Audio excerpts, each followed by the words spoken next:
Always fun to cast net in the bayou. I'm working with a big 7-foot net, so I have to use my weird modified throw, even more modified than usual. Yep. But these bayous that run through the city, people don't know it, but they are absolutely loaded with fish, man. They're stacked. Mullet, tilapia, shad.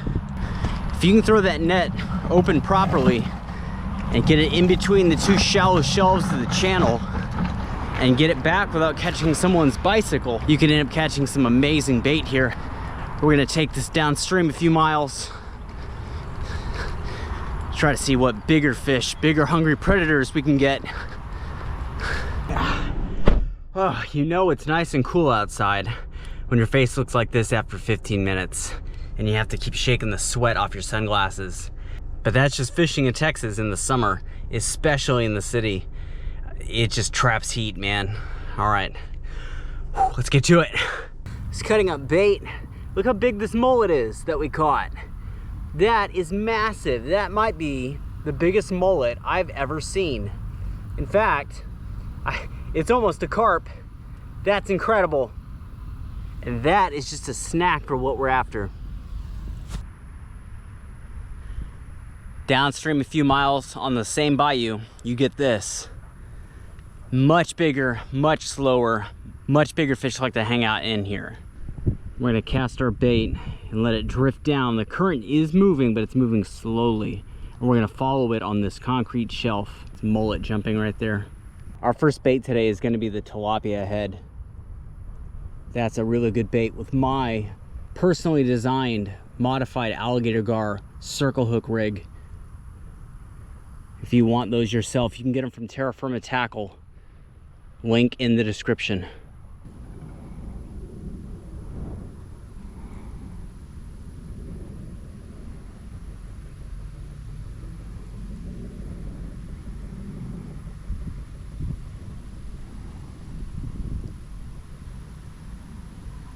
This water's super deceptive. You can catch 6-foot, 100-pound fish right there.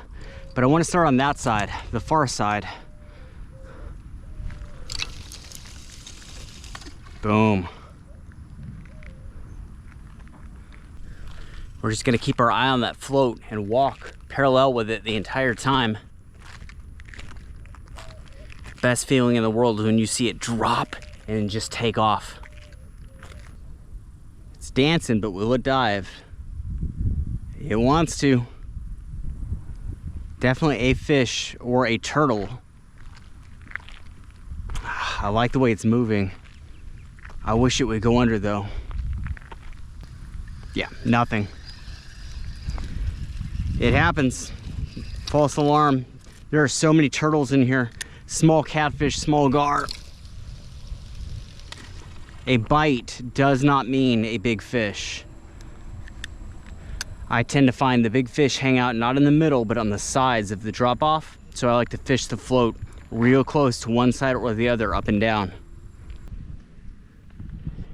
An alligator gar just came up right about there. So in line with where our bait is floating in the bayou, but maybe 60 feet further down. It's tempting to want to bring it up and go pitch it at the fish. And if I could still see the fish, that's what I would do. But I'm gonna let it keep drifting and try to see if we can encounter that fish naturally.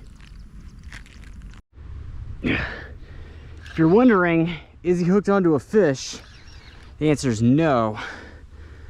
I'm hooked onto a giant ass piece of PVC pipe. There's a gar right there. Just check the hook, make sure it's not. It is. Better than bending out a whole rig, I can tell you that. Let's get this off.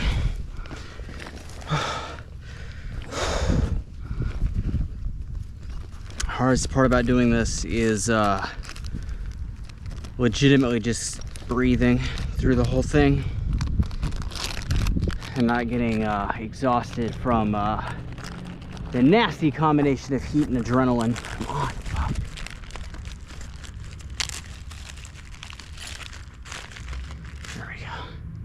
Make sure this is perfect. I'm not gonna replace an entire rig if I can just replace the hook.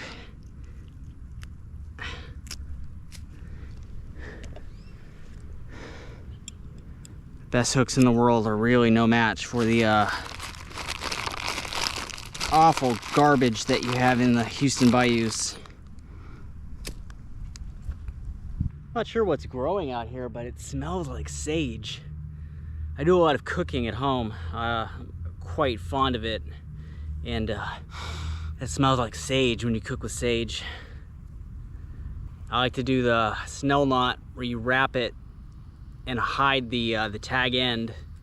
Nobody really shows this method, I've noticed.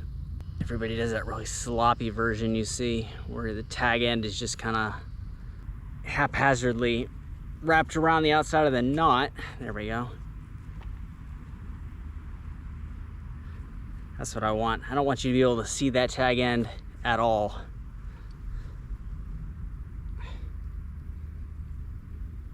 There we go.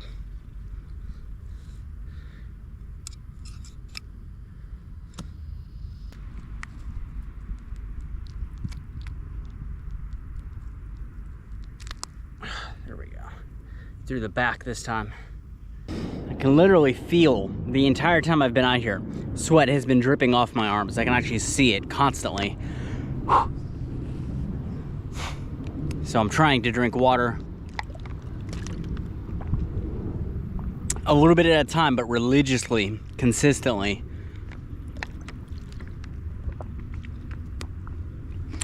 Oh, all right. Let's shallow this up a bit. Since we've seen every fish so far at the surface, let's shallow this up a bit and get it out there. Whew.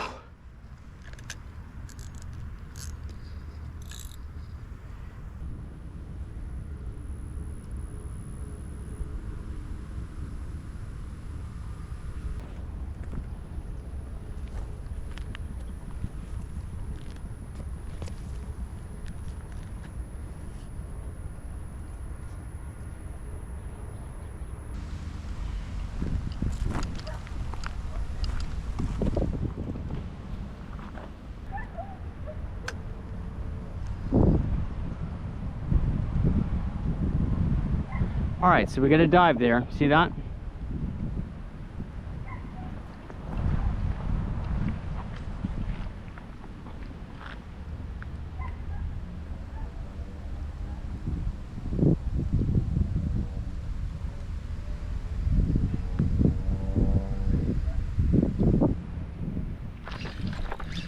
Ah, yes. Finally. Oh, it's a catfish. Okay, I'm not as excited. Huh. At least we got a fish on the board. Let's land him over here where I can walk. Oi. Yeah, come here, buddy. Always try, if I ever step on the slope, especially right now because it's starting to rain, I always try to do it on a seam. You can always kind of dig your feet into the seam here. He's foul hooked. I barely got him. Probably pulled that hook right out of his mouth, to be honest. I know, buddy, I know. Really, time to set up the other camera, so we'll unhook him. Oh yeah. Not a bad fish, to be fair.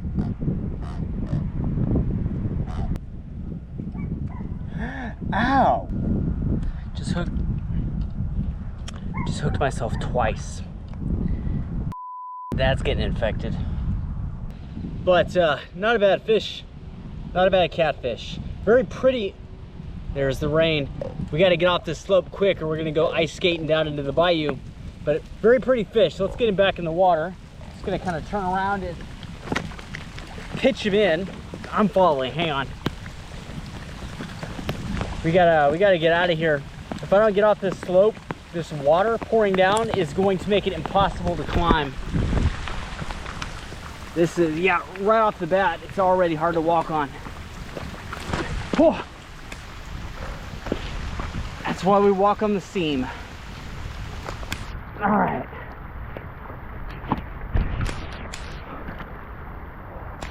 Looking just like that.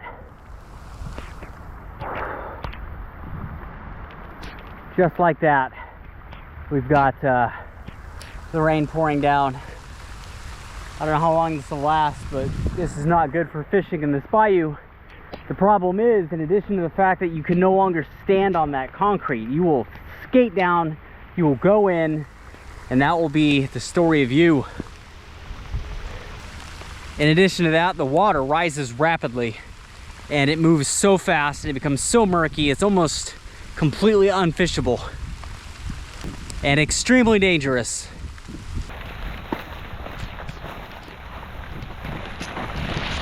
This rain, man, it doesn't seem like much, but it makes this bayou completely off limits.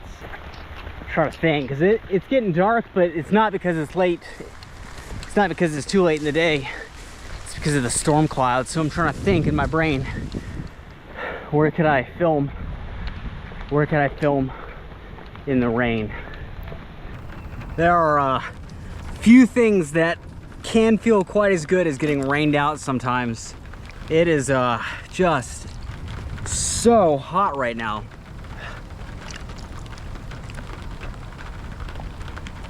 Oh, it's annoying that we only got one fish, and we have to you know, kind of extend this trip into 2 days, because the certainty of that, your schedule, and whether or not fish will be active the next day, whether or not the rain's gonna stop, all of that is a question mark. However, if there was a day where I'm glad to have it rain a bit, it is today. I was starting to feel it, man.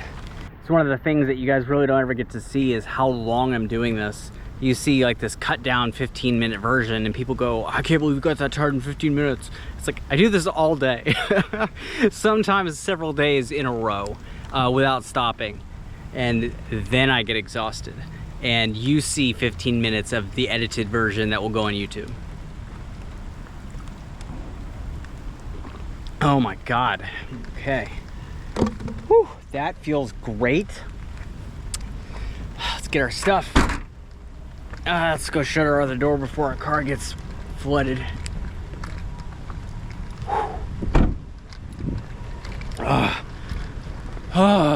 Yeah, I'm not gonna be too angry about the rain today. Come here, I'm gonna show you something.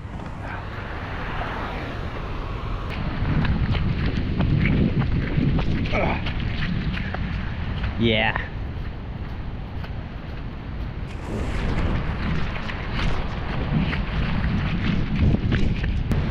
Look at this.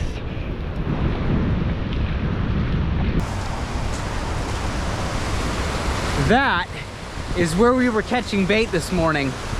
When I walked down here and it was nice and calm and I had a couple of throws and caught some fish, right there. You fall into that, it will take you away like that.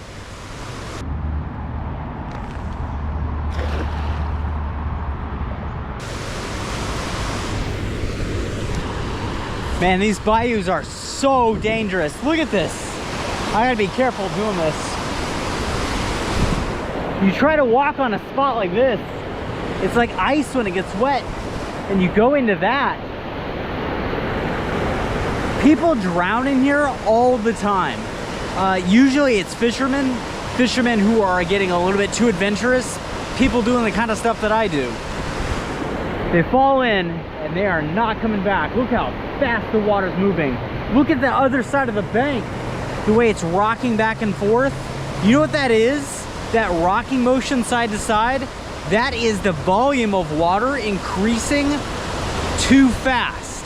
It has nowhere to go. It's expanding outward and inward, almost like waves. Look at that.